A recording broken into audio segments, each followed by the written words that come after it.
Hello, and thank you for joining today's research briefing on building a better case for web content management technology. My name is Scott Dill. I'm on the business development team here at Real Story Group, and our founder and head researcher for WCM, Tony Byrne, will be on the line with us momentarily to walk us through this hard-hitting and quick-moving presentation around building a case for web content management and what are some of the key benefits, along with some of the costs that you can expect to see when you're going through that type of a process. A couple of quick housekeeping items of notes. First, anybody who's an attendee of this presentation will be sending the slides over to you within the next couple of days. Also, for our subscribers on the line, you'll actually be able to access a recording of the presentation in your subscriber library. As we're going through today's presentation, if you do have questions, please don't hesitate to ask those in the questions tab in the GoToWebinar control panel, and we'll get to those at the conclusion of today's session. One thing I just wanted to mention about Real Story Group and what we do as an organization is that really our focus as a company is to help you make smart digital technology choices. And we do so in a couple different ways. First and foremost is our research.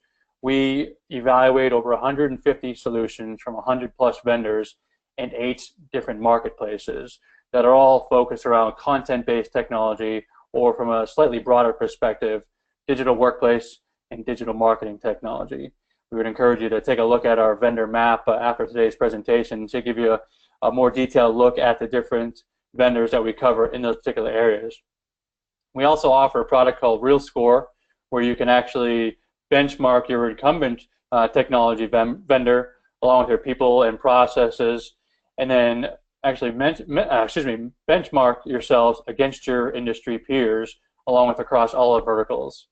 And finally, we take on a select number of consulting projects throughout the year where we'll actually come on site as an extension of your team to help you, whether it's develop a strategic roadmap for where you're at and where you'd like to go and how to get there, or to actually select a new technology provider and really work with your team, understand what's important to you, and then bring those vendors in to select which one makes the right sense for what it is that you're trying to do. Where we differ from any other research firm that we've ever come across is the fact that we do no work for the vendors that we cover. So that means we don't speak at their conferences, write white papers for them, or advise them on their strategy, or accept any sort of quid pro quo for any sort of preferential treatment within the evaluations. Our only focus is on you, the technology users and buyers, and helping you select the solutions that are the right fit for what it is that you're trying to do. And with that, I want to turn things over to Tony Byrne, who's going to take us through the heart of today's presentation. Tony? Yeah, thanks, Scott. This is always an interesting topic, and it comes up repeatedly around business case.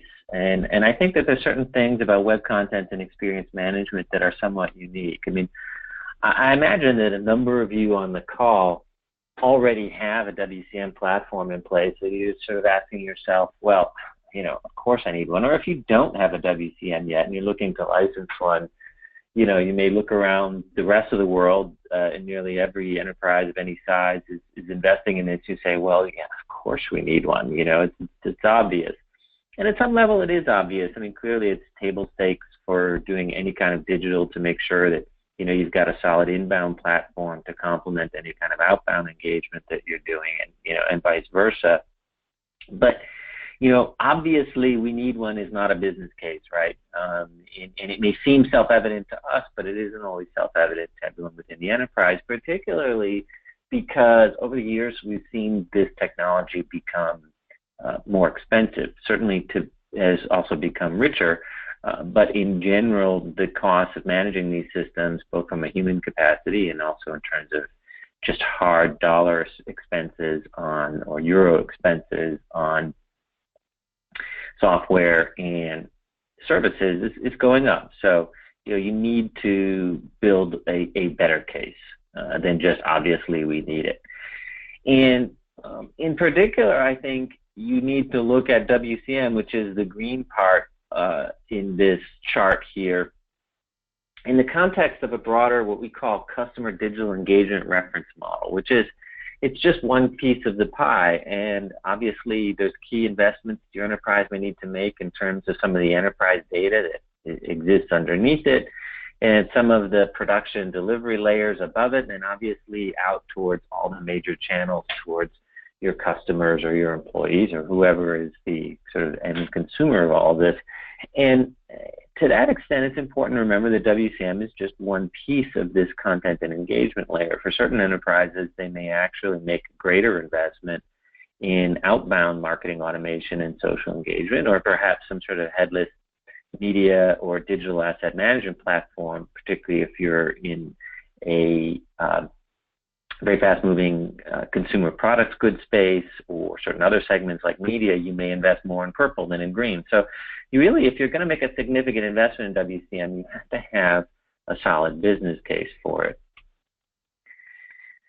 So why, this is sort of getting into some of the reasons about why you want to do that. And so the first one, of course, everyone wants is approval and funding, you see on the left. But even more importantly, from our experience working with hundreds of different enterprises on this, is that what a solid business case does is it helps you validate and vet a plan that's a shared plan across your enterprise. And it helps you guide an implementation. Implementation, by the way, which may never end. But the business plan provides a kind of a touchstone for you to make sure that you're always going in the right direction. So what you're trying to prove in any kind of a business case is why is this needed? How do you propose to address your business needs? An always interesting question is what would happen if you didn't do this, which managers always want to know, and that relates to sometimes very significant opportunity costs. Obviously, what it's going to cost in terms of real euros or yen or what have you. And then finally, what resources are going to be needed and how are you going to measure results over time. So it brings a kind of a business discipline to the whole project, which otherwise just becomes, hey, let's stand up a WCM, or let's stand up a replacement WCM because we can't stand our existing one, which is really a tactical approach. A more strategic approach says we have some business objectives, and so a business case allows you to actually articulate those objectives and use those as guideposts as you go forward. Now, in any digital effort, there's going to be 4 different potential dimensions to a business case, or you might think of these as 4 different objectives. And it's pretty rare that you achieve all 4 objectives in any one initiative, but it helps you articulate different categories of things that you would expect to benefit from. So the first one, obviously, gaining greater efficiency, reducing risks, enhancing value, and then potentially transforming your business and your business model, which is obviously very interesting in a digital context. So we're going to talk about all 4 of these in the context of WCM, but I'll give it away and suggest that unlike certain things like digital asset management and enterprise content management, some others, you typically don't see as much in terms of 1 and 2, but you often do see value around 3 and 4. But let's go through all 4 of these and see that there's potential opportunities for you to yield benefits from all 4 of these. Let's take each in turn. Now, the important thing to understand first is about the marketplace as a whole. You may have seen this before. This is how we divide up the marketplace, basically the WCM marketplace on a complexity spectrum, which means that the systems more to the left tend to be more complex, tend to be more expensive, more feature-rich, potentially generate more value. Systems on the right are going to be more product-like, a little bit more out of the box, usually going to be faster and cheaper to implement, but they often bring some sort of a ceiling. Now, what's interesting about the WCM marketplace is that it's kind of shifting here, and we're seeing more and more products, which is, roughly to the left of the red line there, you need a developer. To the right, you often don't need a developer. So more and more of these systems are becoming developer intensive, and this is really important for you to understand in terms of the overall kind of cost and commitment and the level of effort involved in these. But let's speak to this first in terms of efficiency, which is, at the end of the day, really about cost reduction per unit of output. And so there's a lot of different ways that you can get efficiency. One is that your publishing process may be very slow and sclerotic right now, and you may be able to do it much faster. It may be much easier to share content without copy pasting and tracking things down with spreadsheets. It may allow you to work with outside experts who are publishing through your platform much more readily and faster. So all of this should reduce your costs and your time to market. The only thing is that, of course, a new system is also going to bring associated costs, including transition costs of training and education and other sorts of costs. So you have to sort of balance out the cost reduction with the disruption of a new platform. What we found here often is not always reduction in financial costs, but reduction in frustration can be the big win here, particularly in replacing a system, a pre-existing system that you've outgrown or is simply no longer working very well. Now, one thing that we do see a lot of potential efficiency gains is when you have to track a lot of different versions. So these are, for example, in brand-oriented companies, media companies, others, where you're paying a lot of close attention, very high, potentially high throughput of information. A content management system, particularly a more modern content management system, can really help you track revisions, track content use, where is it used, where is it getting published, potentially align it up with analytics about usage right within the content management interface. And particularly for those of you who do a lot of tentpole type campaigns, like big launches and releases of new subsections or new subsites or new microsites, the assembling and tracking of all of this, a content management system, particularly a modern content management system, can really make you much more efficient there. So there's a real efficiency story around kind of high throughput environments or environments where you have a lot of perishable microsites or subsites or other sort of tentpole type campaigns. That's really one area where we see efficiency. Otherwise, efficiency not always such a great business case. Now, the other thing that's important to look at is in terms of costs here, right? So we're talking about efficiency, let's talk about costs, because there are costs. And so you have to sort of address this. Are we going to be looking at ROI, return on investment, or internal rate of return, or looking at cost of doing business as a rationale? Now, I'm not going to read this here, but I'm going to suggest that there are two broad rationales. So ROI is basically, you have a certain level of investment, you're getting recurring benefits from that, and then you get that certain sort of benefits based on that, and you can measure that. Cost of doing business says, look, certain things are just essential to our business, like a potentially telephone switchboard or mobile phones for all of our staff, and firewalls and so forth, and we simply can't do business without this.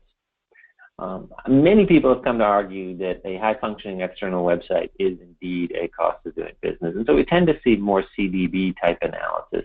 Again, it's pretty rare that we see ROI analyses, except in cases where you can really seriously justify substantial revenue enhancements. That doesn't mean you shouldn't pursue an ROI or IRR type business case, but just know that we tend to see those more rarely and more. And again, it's because the efficiency story often isn't there. And we tend to see more this notion of cost of doing business. So when you're building a business case, also make sure that you address costs very carefully. Here's a set of low and high fees based on on-premise installation.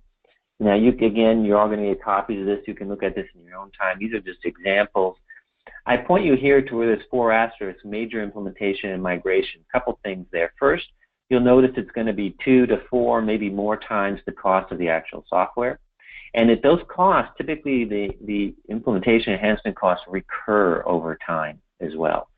So don't think of it in terms of year 1 costs. Think of it in terms of overall 5-year costs. And whether that's even a lower end system or a higher end system. Now, what's interesting about this is, in the grand scheme of things, if you go with the cloud, you may change the ratio of CapEx to OpEx, but your likely 5-year costs are going to be about the same. So it's not like cloud brings you great advantages here. It just kind of changes the structure of what you're spending on. So here's some examples of low end and high end. You're building in the licensing and the hosting and maintenance and support typically into just one set fee here in the second row. but you still are going to have implementation, migration costs. You're still going to need some additional internal staffing. You're still likely to pay for certain sorts of upgrades over time. And so if you plan it out over 5 years, typically when we've done this exercise with our subscribers, the cloud, even multi-tenant software as a service model over 5 years typically is going to be the same or more than if they did it on-prem. Now, that doesn't mean that you shouldn't go cloud. In fact, there's all kinds of reasons why most enterprises now are defaulting to cloud. It's just that cost savings usually isn't one of them. Okay, so now we've dealt with sort of efficiency and cost benefit there. The second business case is potentially reducing risks. So of course, everybody wants to reduce risks. There's often whole departments in your enterprise around risk reduction. There's obviously a huge issue within any kind of IT organization, and so there's potential here within a WCM platform to reduce risks by providing more auditing capabilities and accountability to be able to prove what was published when and by whom, potentially to roll back very quickly when you make a mistake, so to mitigate the impact of an error that was made. And so it allows you to, just by getting your content more organized and under management and using a more sort of modern technology regime, you can much more readily account for what happened, when, where, and by whom. And so there's definitely opportunities to reduce risk here. Again, in a web content experience management perspective, this usually is not a particularly decisive business justification. You do reduce some risks here, but it's not going to be as much as implementing, say, a proper ECM platform with a records management regime or other sorts of risk and compliance technology where you're significantly reducing risks, or implementing, say, security technology. So there's definitely opportunities here, but typically not a big driver. The biggest driver historically, and still very much today, around WCM is enhancing value, right? That you're going to enhance the value of your products and services and ultimately increase the revenue from them. And so that's typically because this is, customer-facing technology. And so to the extent that you improve the customer experience, and we now have a greater and greater sense for just how critical, how decisive that is with respect to overall customer engagement and acquisition and retention, the customer experience really matters. And to the extent that this customer experience technology, then you have to invest here, if only to keep up, but ultimately to enhance the value and revenue from your products. Of course, the technology alone is not going to deliver that, right? You have to also improve your content and your process along with more advanced WCM technology to achieve these benefits, but clearly this is where the main benefits accrue. So there's certain things that have become, in this context, somewhat table stakes. So one is to being able to do segmentation and personalization. This is still a little bit oversold by the vendors, and I think many of the systems that they put out there were in many cases too complicated to use or use readily for most teams. But we're coming into a kind of a second phase of this, where in particular very intelligent segmentation, in some cases applied by judicious doses supplemented by judicious doses of machine learning, can really help here in terms of delivering more highly relevant content experiences to your customers. And being able to segment your content and label it and provide sibling variants of it and apply metadata around that content is really preconditioned for doing any of this, right? So if you're talking about basic segmentation or advanced personalization with AI and everything else and everything in between, this assumes that you really have your content really effectively managed and oftentimes very shredded into more discrete and more componentized content models. And you need more advanced WCM capabilities to be able to support those sorts of models.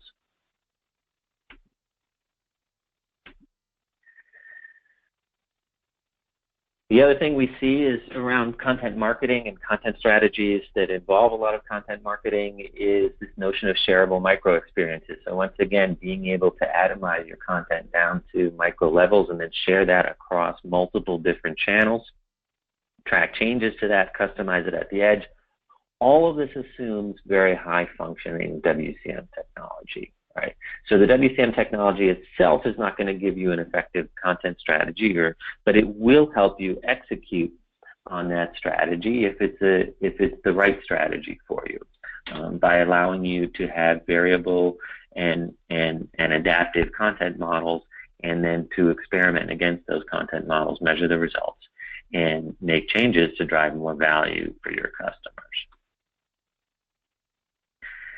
So let me just pause here and just suggest that if anyone has any questions or comments, anything they agree with or want to share, anything you disagree with, feel free to use the questions tab in the Go to Webinar Control panel. And we'll have time here in 5 minutes or so to get to those.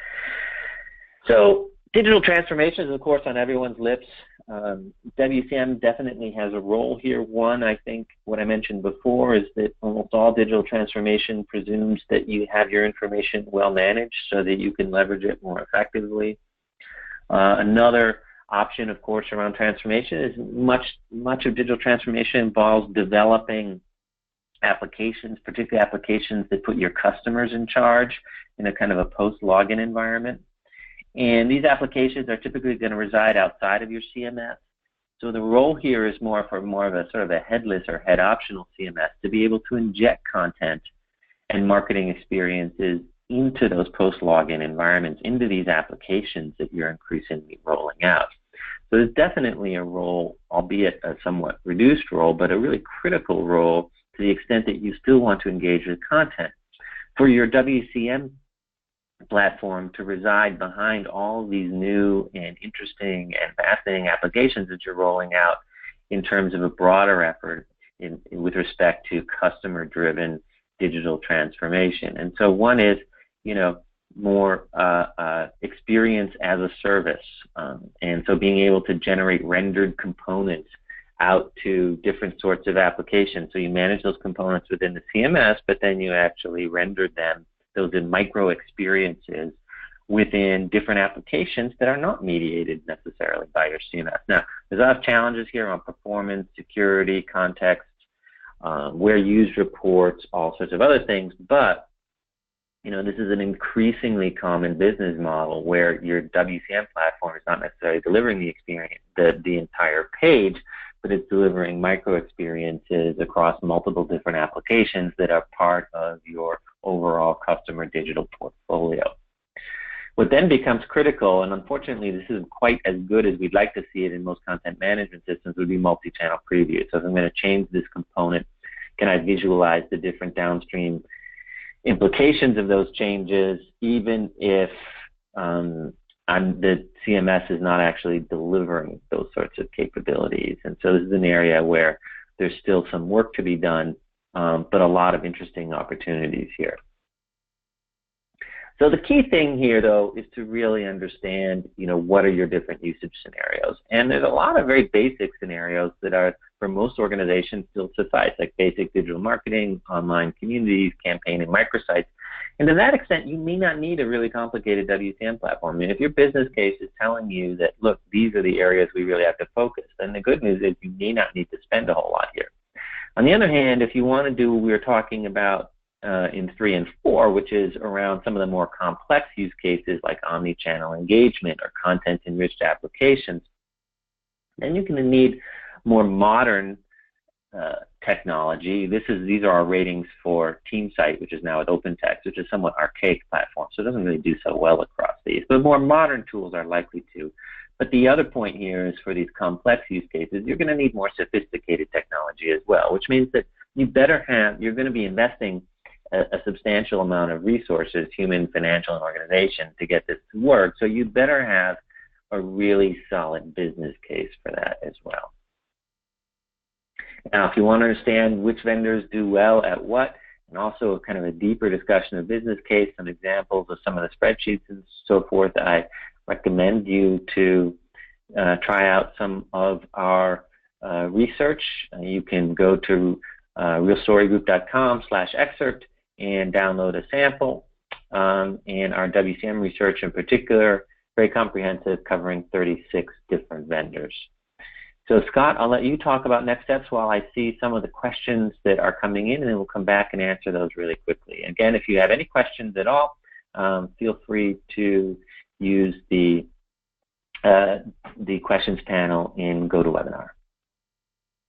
Absolutely. Thanks, Tony. And again, I echo what Tony said in terms of taking a look at our websites and downloading an excerpt from the web content research, as well as any of the markets that we cover. You can also try out our tools, such as Real Quadrants in real time, where you can actually compare the vendors side by side with each other, and give you a quick look at what's available with the research subscription. And a couple interesting blog items that I would point you to from last week, talking about our own digital transformation and how we're delivering the evaluations to you, as well as the addition of CRM technology research into our portfolio. So certainly recommend taking a look at that. And then one last note, I'd mention that we do have another webinar coming up next Wednesday at 12 Eastern. So for your collaboration brethren, I would recommend taking a look at that, as it's the right way to select social collaboration technology. With that, Tony, it does look like a couple of questions have come in for you to review.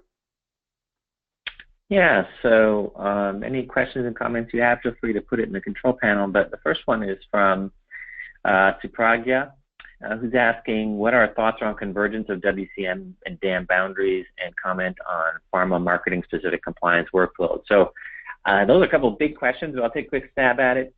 I think that there are definitely clear boundaries between WCM and DAM. Sometimes those boundaries get a little bit dissolved at the lower end of the use cases, because you'll have WCM systems with DAM Lite, and you'll have DAM systems that can publish out brand sites and certain other sort of WCM capabilities. But the reality is that today they are two somewhat distinct domains, and most larger enterprises in particular are going to have two different systems. And the key there is, being able to integrate between the two. We find that integration case more and more common, and more and more readily accomplished, but there's still obviously devils in the details there. But we find, for example, that oftentimes that's sort of assumed that you're going to do it. So we see often, for example, much more productized and knowledgeable WCM and DAM integration than we would say with WCM and ECM. As far as pharma marketing and the compliance workflow requirements, is obviously a huge issue. It's a very complicated issue. It is a huge business case issue because of the stiff fines that have been levied and could be levied in the future, so that definitely has commanded managers' attention. In general, you want to start upstream, so in the DAM and ECM platforms, and make sure that you're addressing as much as you can there, and your WCM then is just a reflection of a point in time, and potentially helps you with being able to prove what was published at what particular time. But in terms of the actual core compliance of the assets, ideally that's done upstream in some sort of authoritative repository like a DAM or an ECM. There's a bit more to it than that, and of course sometimes you're producing digital native content in the WCM, so there can be issues there. But it does really get to workflow across different systems as well. So let's see, we have another question here from Kwam. SharePoint 2016 is a fairly new product. Already legacy? Yes, actually we do consider it legacy from a WCM perspective. SharePoint 2016 was when Microsoft pretty much gave up the ghost on WCM, particularly external-facing WCM. They removed that in Office 365, and now they discourage their customers from using web publishing sites in SharePoint 2016 for external sort of WCM capabilities. It's been a kind of a long and somewhat sad story around WCM at Microsoft. I think they're taking a much more intelligent and responsible approach to it these days by saying if you're interested in sort of customer-facing digital experience, you should go with a SharePoint or Microsoft partner. And of course, there are many, many of those out there. But from a WCM perspective, SharePoint is definitely a legacy platform. Okay, so we're at the bottom of the half hour, in fact, a minute late. So thanks everyone for participating. Feel free to reach out to us at these coordinates. Go on our website, download a free sample, and look forward to seeing you next time. So for Scott Dill, this is Tony Byrne from Real Story Group signing off. Bye now.